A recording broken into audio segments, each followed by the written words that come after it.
Hello everyone, today's video I'll be reviewing is The Old Dark House from 1932. After Universal's success with Frankenstein, The Mummy, and Dracula, Universal made The Old Dark House, not a Universal monster movie, but still part of the Universal horror cycle.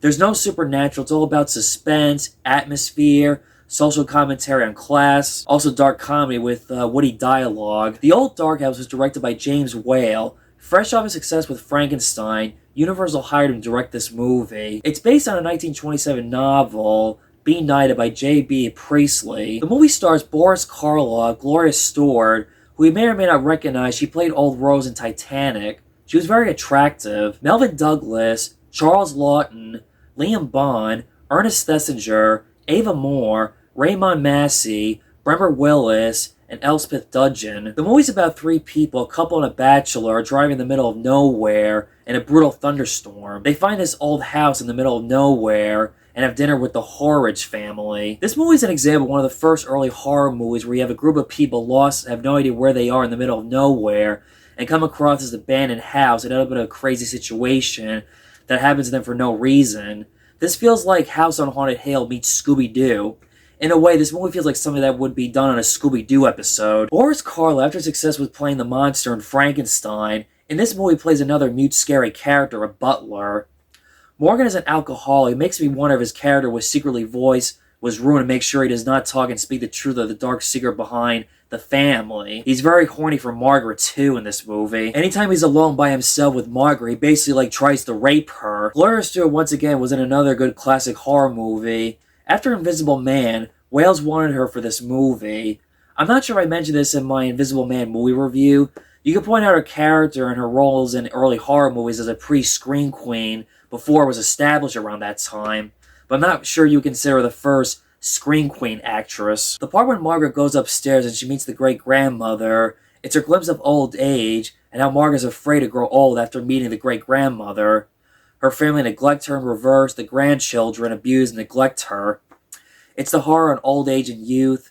When the great-grandmother explains when being old it's a death sentence, of not knowing when you're going to die, any moment or any day, then again, we're all in the books. As my mother once told me, we're all going to die. Also, being neglected, the isolation has gotten to the great-grandmother, mentally and psychologically. Watching that scene when Margaret meets the great-grandmother, this makes you think a little pre-Titanic. The difference is, Old Rose is telling her point of view on Titanic.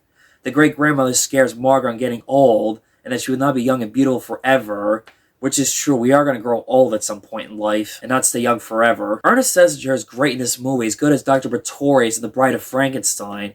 His character is an atheist, and yet he fears death of the unknown.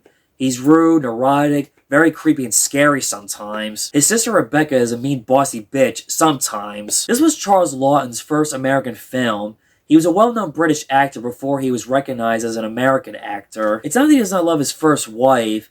He doesn't have any feelings towards her, and does not love her the same way he loved his first wife. He only got married for his image, and is afraid of lonesome because of his first wife's death. It amazes me how, when his wife tells him that she wants to go with Phil and get a divorce, there's no hard feelings. He took it very well, because he realized there's no chemistry between the two, and they have nothing in common. Despite being a gentleman, he can be really rude and a jerk sometimes, and he has his moments of that. It's funny how the way Phil and Gladys just met, they already want to get married. What is this, a Disney movie? Giselle, we should be married in the morning. A lot of the characters in this movie are not saints. They're lust, betrayal, unfaithful marriages. Then again, everyone has a dark side. This movie's very humorous at times. When they're all at the dinner table sitting, talking to each other, they've only known each other for 2 hours, and they don't know anything about each other personally.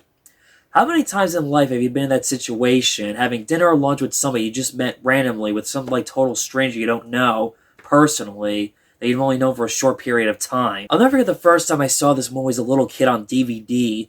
The DVD was very poor in quality. It was hard to tell what was going on. In recent years with the Blu-ray, it looks much better than the DVD.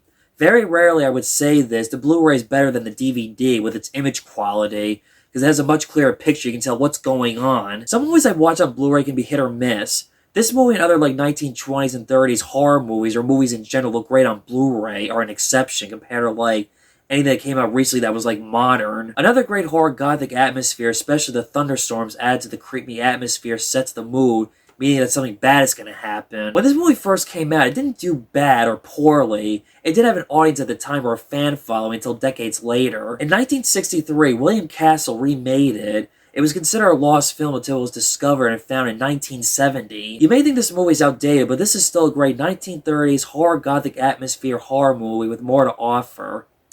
Watch this movie in the dark and you'll be surprised how this movie is still scary and holds up today. Also, my suggestion, watch it on Blu-ray. So that was my review of The Old Dark House. Like the video, subscribe, the notification bell to get the latest updates on my YouTube channel. And I will see you next time for another horror movie review for tomorrow.